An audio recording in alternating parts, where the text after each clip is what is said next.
All right, are you ready to hear about how to be less fearful? Take two. Are you ready to hear how to be less fearful from the people who are scared of fucking everything, of cultural diversity, cultural Marxism, socialism? The leftists in university, these people are scared of fucking everything.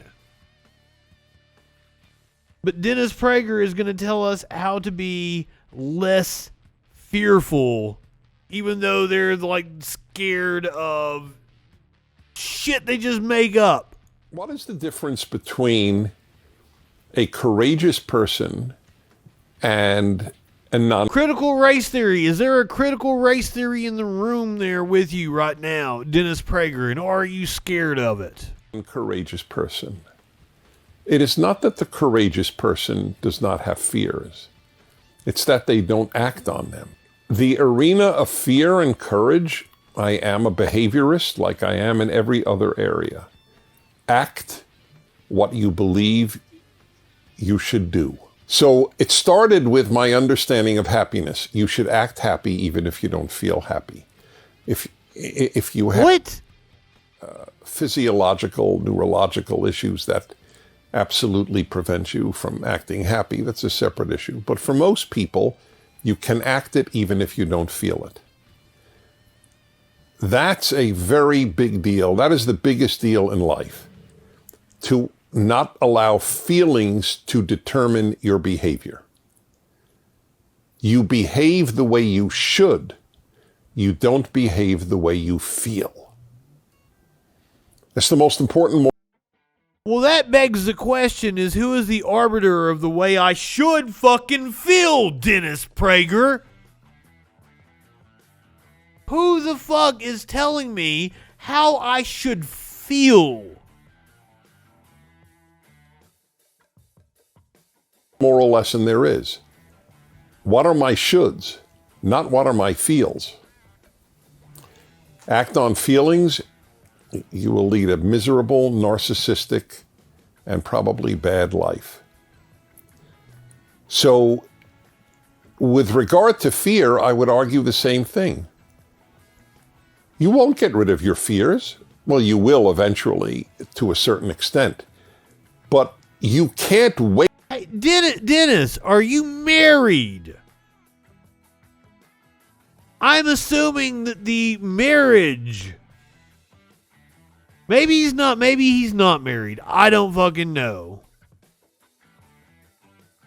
But if you are married to a woman, I assume that you love her. Maybe you're married to a man. I don't know. I'm not one to judge. I would assume you love that person.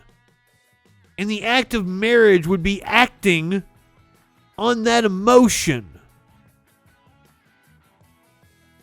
Human beings do things on emotion, like we're literally conditioned to do things that get a dopamine response. It's how the human brain is wired.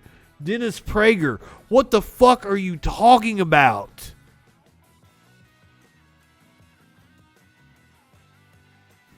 You won't get rid of your fears. Well, you will eventually, to a certain extent. But you can't wait until your fears leave you to act less fearful. You act less fearful, and then the fears will begin to leave you. That is the way it works. Get the hell out of your house. He's on his third wife. What I understand it is, I have to weigh the pathetic... And if we know something about right-wingers, especially right-wing radio talk show hosts, he probably cheated on his first wife with his second wife, and on his second wife with his third wife. One of them probably was a cancer patient while he was doing it, too, because that's just what they fucking do. And one way to understand it is, I have to weigh the pathetic life I'm living cooped up in my house for a year and a half, or not allowing my children to play with other children because I am fearful for them, even though there's virtually zero chance of their getting very sick, let alone dying from COVID. Preventing your children from... Well, that's not true. Dennis Prager, can you tell me how many children in this country have died of COVID and what the number is that you're willing to accept? What the number is you're willing to accept, because clearly it's not the number that it is currently. Yeah, that's not even talking about all the long COVID issues that we don't even know how they're going to manifest themselves in children that get COVID. You piece of shit.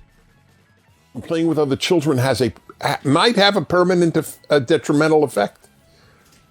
Or having them wear masks and not seeing faces for a year and a half now, or more than a year and a half. These are bad things, and they're all the results of fear. So you just decide one day, my children... But like, now you're fear-mongering, and you're making a really simplistic argument, sir, because like, okay, if making sure children play with other children is important, make sure that they're playing with other children that are inside a bubble so that you're safe. You can do that, Dennis. We weren't under strict authority of the crown to not associate with other families, Dennis. But you take the proper precautions given the situation at hand. It's called taking information and making a rational decision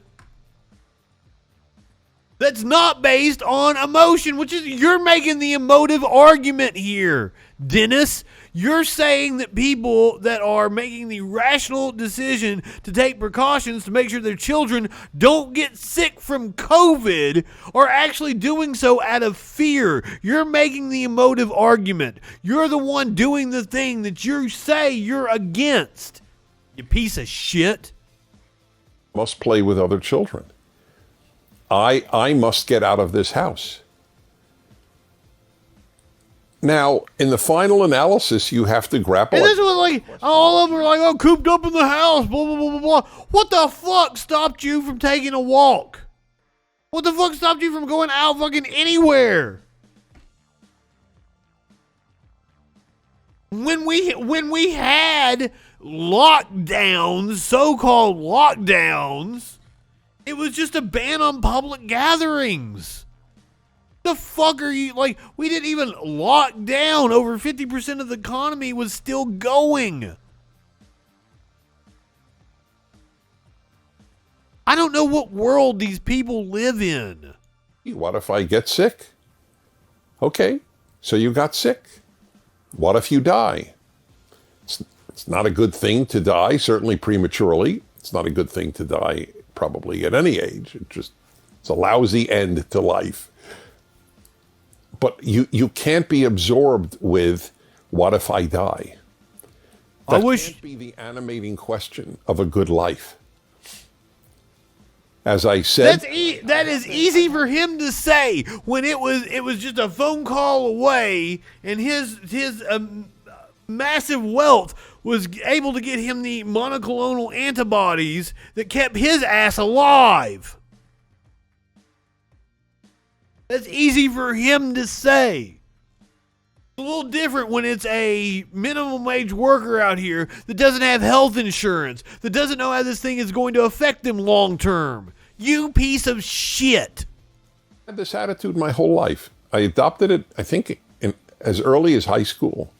I would like to live... Of being a dickhead, I believe it. But it is more important to live fully. It is more important to live fully than to live long. That's really something important to remember. I have not led my life guided by the question, what if I die?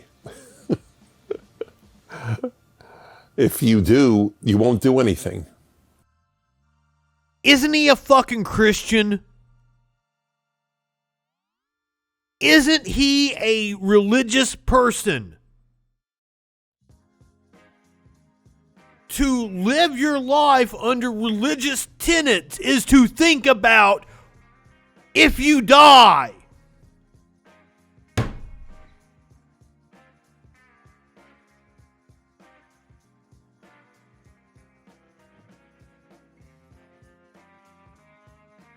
Right-wingers are morons. Wow, I didn't think I was going to get that worked up over that one. And seriously, what he's talking about living life is like he wanted to be able to go out and go to fucking stores and shit. That's what they wanted. They wanted the service industry. They wanted the service industry open for them. That's what the service and hospitality. That's what Dennis Prager wanted. That was living life to him. But you know what, Dennis Prager? I got news for you. These workers that work in the service and hospitality industry, they don't think it's worth it to wait on your stupid ass. They don't think putting their lives on the line, possibly getting COVID, is worth it for the mere fucking meager wage that they're given. Dennis Prager, to wait on your bougie ass.